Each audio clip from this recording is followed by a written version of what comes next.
পৃথিবীর প্রত্যেকটা বাবা মাই চায় তাদের সন্তান যেন তাদের সব কথা শুনে, তবে বর্তমান যুগে অবাধ্য ছেলে মেয়েদের সংখ্যাই বেশি। এই মুভিতে এমন একটা গার্লস স্কুলের কথা বলবো যেখানে সব অবাধ্য মেয়েদেরকে ভদ্র আর সভ্য করে গড়ে তোলা হয়, তাও আবার হেয়ার কাটের মাধ্যমে। কি এমন রহস্য লুকিয়ে রয়েছে এই হেয়ার কাটে, যেটা দেওয়া মাত্রই সব শিক্ষার্থীরা নিমিষেই বদলে যায়। চলুন জেনে নেওয়া যাক। মুভির শুরুতেই ভেরোনিকা নামের 14 বছর বয়সী একটা হাই স্কুল পড়ুয়া মেয়েকে দেখানো হয়। সে তার বাবা মায়ের অবাধ্য সন্তান ছিল। সে কখনো তার শিক্ষক অথবা বাবা মায়ের কথা শুনতো না, খুব জেদি স্বভাবের ছিল। এমনকি সে তার বন্ধুদের সঙ্গেও খারাপ ব্যবহার করত। তার যা ইচ্ছে তাই সে করে বেড়াতো। এসব কারণে তার স্কুলের রেজাল্ট অনেক খারাপ হচ্ছিল। কিন্তু ভেরোনিকা প্রথম থেকে এমন ছিল না। প্রায় 1 বছর আগেই সে সবার সঙ্গে অনেক মজা করত, অন্যদের কেয়ার করত, আর সে অনেক হাসি খুশিও থাকতো। এমনকি সে তার ক্লাসের টপ স্টুডেন্টদের মধ্যে একজন ছিল। ছুটির সময় তার কিছু বন্ধু হয়, তাদের কাছে থেকে সে জেনেছিল কিভাবে গ্লোবাল ওয়ার্মিং বা বিশ্ব উষ্ণায়ন ঘটছে, কিভাবে মানুষেরা গাছপালা কেটে ফেলছে, যার ফলে পৃথিবীর বায়ুমণ্ডলের অনেক ক্ষতি হচ্ছে। এখন ভেরোনিকা অনেক রাগী স্বভাবের হয়ে উঠেছিল। সে এখন স্কুলের সবার সঙ্গে গাছপালা আর পশু পাখির তৈরি জিনিসপত্র ব্যবহার নিয়ে অনেক প্রতিবাদ জানাতো। এমনকি আরও অনেক কিছুই ছিল যা সে অপছন্দ করত। এই জন্য তার স্কুলের শিক্ষক, ছাত্রছাত্রীরা, এমনকি তার বাবা মাও তার এসব প্রতিবাদে বিরক্ত ছিল। কিন্তু ভেরোনিকার এতে কোনো কিছুই যায় আসে না। সে কারো কোনো জ্ঞান শুনতো না। একদিন ভেরোনিকাকে তার স্কুলের হেড টিচার ডেকেছিল। ভেরোনিকা বারবার খারাপ রেজাল্ট করছিল, তাই তার টিচার তাকে বোঝাচ্ছিল। কিন্তু ভেরোনিকা টিচারের কথায় কোনো গুরুত্ব না দিয়ে তার অ্যাটিটিউড দেখিয়ে কথা বলে। এজন্য টিচার তাকে স্কুলে কিছুদিনের জন্য সাসপেন্ড করে দেয়। এটা শুনে ভেরোনিকা টিচারের কাছে মাফ চায়, তবে এখন অনেক দেরি হয়ে গিয়েছে। সে ভেরোনিকার উপরে এতটা বিরক্ত ছিল যে সে এবার ভেরোনিকার কোনো কথাই শোনে না। এরপরে ভেরোনিকা বাড়ি ফিরলে তাকে আরেক দফায় বকা শুনতে হয়। তার বাবা মা তাকে বলে সে গত 1 বছরে পুরোপুরি বদলে গিয়েছে। মনে হচ্ছে যেন কেউ একজন তাদের আসল মেয়েকে কিডন্যাপ করে নিয়ে গিয়েছে আর অন্য কাউকে তাদের মেয়ের জায়গায় রেখে গিয়েছে। কারণ ভেরোনিকা আগে তার বাবা মায়ের সঙ্গে খেলতো, তাদের সঙ্গে ঘুরতে যেত, অনেক মজা করত। কিন্তু এখন সে আর কিছুই করে না। মনে হচ্ছে যেন সে পুরোপুরি আলাদা একটা মানুষ। এজন্য ভেরোনিকার বাবা তাকে অন্য একটা স্কুলে ভর্তি করতে চায়। তবে এটা কোনো স্বাভাবিক স্কুল ছিল না। এই স্কুলে অবাধ্য, রাগী অথবা অন্য সাধারণ মেয়েদের থেকে আলাদা এমন মেয়েদেরকে ভর্তি করানো হয়। এখানে বিগড়ে যাওয়া মেয়েদেরকে বাধ্য হওয়া এবং ডিসিপ্লিন শেখানো হয়। আর এই গার্লস স্কুল অবাধ্য মেয়েদেরকে ঠিক করতে এক্সপার্ট ছিল। ভেরোনিকা এখানে যেতে চাইছিল না, কিন্তু তার বাবা মা কোনো কথাই শোনে না। পরদিন সকালে তার বাবা মা ভেরোনিকাকে নিয়ে মিস জেনেভিভসের স্কুলে যায়। স্কুলটি দেখতে একটা বিশাল রাজকীয় দুর্গের মতো ছিল। এই স্কুলের প্রিন্সিপাল আর অন্য কেউ নয়, বরং মিস জেনেভিভ ছিল। এই স্কুলের সব স্টুডেন্টদের হেয়ার কাট প্রায় একই রকম ছিল, আর তাদেরকে দেখে স্বাভাবিক মনে হচ্ছিল না। যাই হোক, মিস জেনেভিভ ভেরোনিকার বাবা মায়ের সঙ্গে দেখা করে, আর সে ভেরোনিকার বাবা মাকে আশ্বস্ত করে যে ভেরোনিকাকে তারা ডিসিপ্লিন আর খুবই ভদ্রতা শেখাবে। তাদের মেয়েকে আবারও আগের মতো করে মাত্র কয়েক মাস পরে বাড়িতে ফেরত পাঠানো হবে। সে এটাও বলে গত 10 বছরে 1000-এরও বেশি মেয়েদেরকে সে ঠিক করে তাদের বাড়ি পাঠিয়েছে। মেয়েরা যতই অবাধ্য বা রাগী হোক না কেন, মিস জেনেভিভ সব সময় তাদেরকে শোধরানোর কোনো না কোনো উপায় খুঁজে বের করে। এখানে সব স্টুডেন্টদেরকে দেখে ভেরোনিকার মা তাকে জিজ্ঞাসা করে স্কুলের সব মেয়েদের হেয়ার কাট একই রকম কেন, আর সবার চুলে এমন ভাঁজ কেন দেওয়া। মিস জেনেভিভ জানায় তাদের হেয়ার কাট তাদের স্কুল ড্রেসের সঙ্গে মানানসইভাবে দেওয়া হয়েছে, যা সততা, সরলতা আর বাধ্য হবার বহিঃপ্রকাশ ঘটায়। মেয়েরা তাদের বদ অভ্যাস নিয়ে এখানে আসে, আর সে তাদেরকে এভাবেই শোধরানোর চেষ্টা করে। মিস জেনেভিভ ভেরোনিকার সঙ্গে তার রুমমেটের দেখা করায়। মেয়েটির নাম ছিল হেথার। হেথার ভেরোনিকার বাবা মাকে অনেক নম্রতার সঙ্গে অভিবাদন জানায়, যেটা দেখে তারা মুগ্ধ হয়ে যায়। হেথার মিসকে কানে কানে বলে ভেরোনিকা চুইনগাম চিবোচ্ছে, যেটা তাদের স্কুলের নিয়মকে ভঙ্গ করে। তাই মিস তাকে চুইনগামটি ফেলে দিতে বলে। তখন ভেরোনিকা তার স্বভাব অনুযায়ী চুইনগামটা বের করে পুলের সঙ্গে আটকিয়ে দেয়। কিছুক্ষণ পরে ভেরোনিকার বাবা মা চলে যায়, আর তাকে স্কুলের হোস্টেলে নিয়ে আসা হয়। রুমটা অনেক অন্ধকার ছিল, আর কেমন যেন গা ছমছমে পরিবেশ ছিল। ভেরোনিকা যখন তার কাপড় চোপড় গুছিয়ে রাখছিল, তখন হেথার তাকে সাহায্য করতে চায়, তবে ভেরোনিকা মানা করে দেয়। সে হেথারকে বলে এখন তো এখানে মিস নেই, এখন তুমি তোমার অভিনয় বন্ধ করতে পারো। তবে মেয়েটি তাকে অবাক করে দিয়ে বলে সে শুধু এখানের নিয়ম অনুযায়ী চলছে। যতক্ষণ তারা স্কুলের ভেতরে থাকবে ততক্ষণ স্কুলের সব নিয়ম তাদের মেনে চলতে হবে। তার এসব আজব কথায় বিরক্ত হয়ে ভেরোনিকা তার মিউজিক প্লেয়ারে গান বাজাতে শুরু করে। তখনই হেথার দ্রুত স্পিকার বন্ধ করে দিয়ে তাকে সাবধান করে যে এখানে মিউজিক বাজানো নিষেধ। যাবার আগে সে ভেরোনিকাকে জানায় মিস্টার ওয়েলচ খুব জলদি তার নতুন হেয়ার কাট করে দেবে, যে বিষয়টা খুবই রহস্যজনক মনে হয়। পরদিন ভোর 5টায় ভেরোনিকাকে হেথার ডেকে তোলে। এরপর সে ঘুম ঘুম অবস্থাতেই স্কুল ড্রেস পরে রেডি হয়ে ক্যান্টিনের দিকে যেতে থাকে। ক্যান্টিনে সব স্টুডেন্টরা বসে খাবার খাচ্ছিল আর গল্প করছিল, তবে এখানে কেউই স্বাভাবিক স্টুডেন্টদের মতো জোরে কথা বলছিল না বা হাসাহাসিও করছিল না।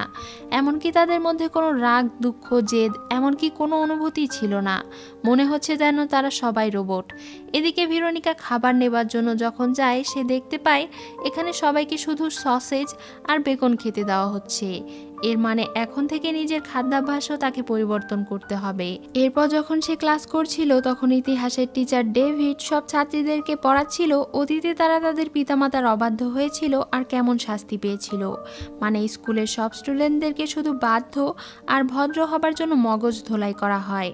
ভেরোনিকার মনে হয় টিচার তাদেরকে ভুল শেখাচ্ছে, তাই সে ডেভিডের মুখের উপরে বলে বাচ্চাদের অধিকার আছে অভদ্র আর চঞ্চল হবার, কারণ এই বয়সে তাদের আচরণ এমনটাই হওয়া স্বাভাবিক। এটা শুনে পুরো ক্লাসের সবাই অবাক হয়ে যায়, কারণ এই প্রথম কেউ একজন তাদের শিক্ষকের মুখের উপরে জবাব দিয়েছে। কিন্তু ডেভিড তাদেরকে শান্ত করে আর অদ্ভুতভাবে বলে ভেরোনিকাও খুব জলদি ভদ্র হয়ে যাবে। ক্লাস শেষ করার আগে সে ভেরোনিকাকে জিজ্ঞাসা করে যে সে এখনও তার হেয়ার কাট কেন করায়নি। কিছুক্ষণ পরে ভেরোনিকা খেলার মাঠে ঘুরে বেড়াচ্ছিল। তখন মিস জেনেভিভ তাকে তার অফিসে ডাকে। যখন সে অফিসে যায় তখন সে ওখানে মিস্টার ওয়েলচকে দেখে, যে স্কুলে সব মেয়েদের চুল কাটতো। সে ভেরোনিকার জন্য অপেক্ষা করছিল। সে ভেরোনিকার মাথার মাপ নিতে থাকে, এমনকি তার বয়সও জিজ্ঞাসা করে। এমন কিছু জিজ্ঞাসা করে যেগুলো চুল কাটার জন্য জানার প্রয়োজন হয় না। সব কিছু জানার পরে মিস্টার ওয়েলচ জানায় সামনে বেশ কিছু দিন সে ব্যস্ত আছে। এরপরে সে ভেরোনিকার হেয়ার কাট করবে। তবে মিস জেনেভিভ যখন তাকে রিকোয়েস্ট করে তখন সে নিজের একটা অ্যাপয়েন্টমেন্ট ক্যান্সেল করতে রাজি হয়, আর সেই দিন সে ভেরোনিকার হেয়ার কাট করবে।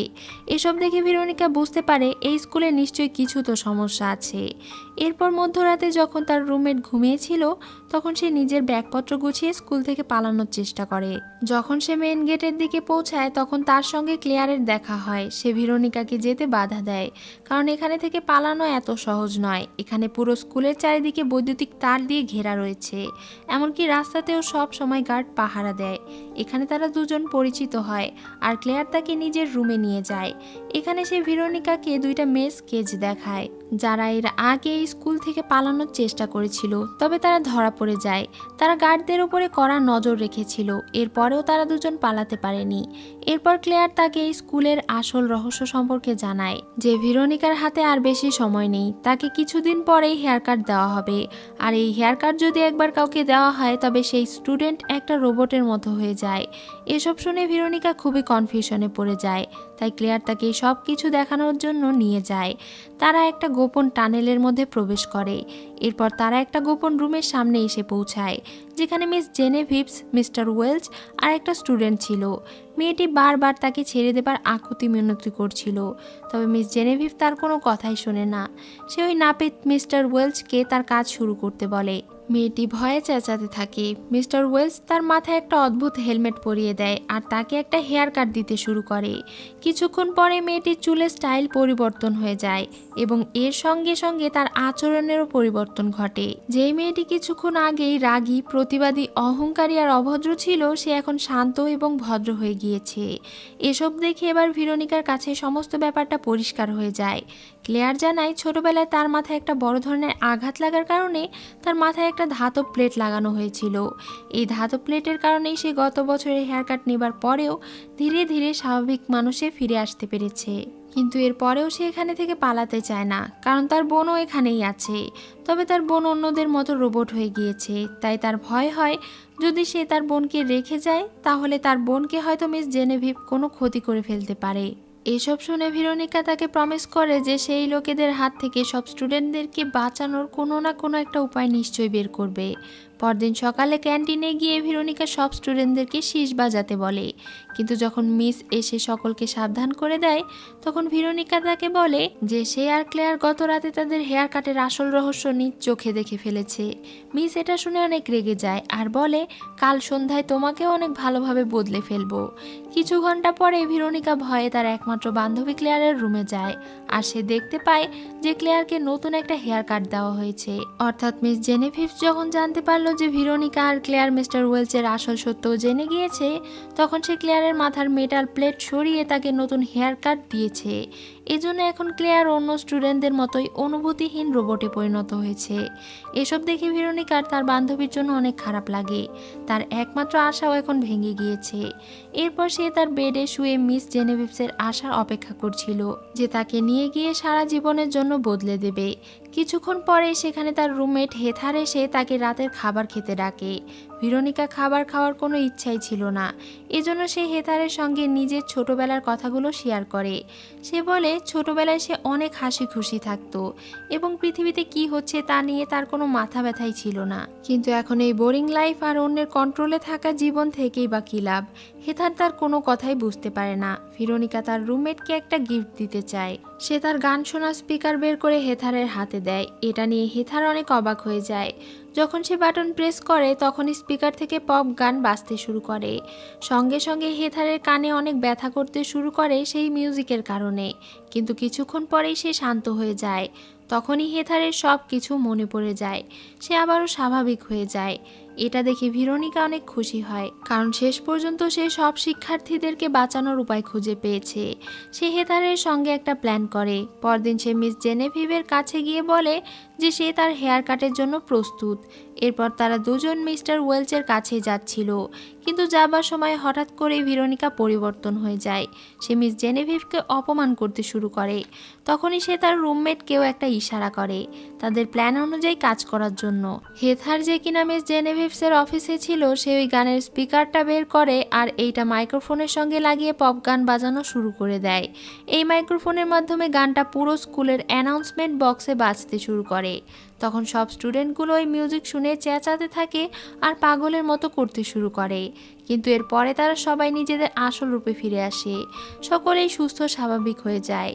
ক্যান্টিনে থাকা ক্লেয়ার প্রায় 1 বছর পরে নিজের বোনকে স্বাভাবিকভাবে ফিরে পায়। শেষ পর্যন্ত সব শিক্ষার্থীরা গার্লস স্কুল থেকে বাইরে বেরিয়ে আসে আর স্বাভাবিক স্টুডেন্টদের মতো হাসি উল্লাস করতে থাকে। মিস জেনেভিভস তাদেরকে ভেতরে যাবার আদেশ দিলেও কেউ তার কথা শোনে না। মুভির শেষে সব ছাত্রীরা স্কুলের বাইরে গেটের দিকে দৌড়ে যেতে থাকে। আর আজকের এই মুভিটি এখানেই শেষ হয়ে যায়। সো ভিউয়ার্স, আজকের এই মুভিটি আপনাদের কেমন লাগলো তা অবশ্যই কমেন্ট করে জানিয়ে দেবেন। আর এমনই রহস্য রোমাঞ্চকর মুভি দেখতে আমার এই চ্যানেলটিতে সাবস্ক্রাইব করে রাখবেন। ধন্যবাদ।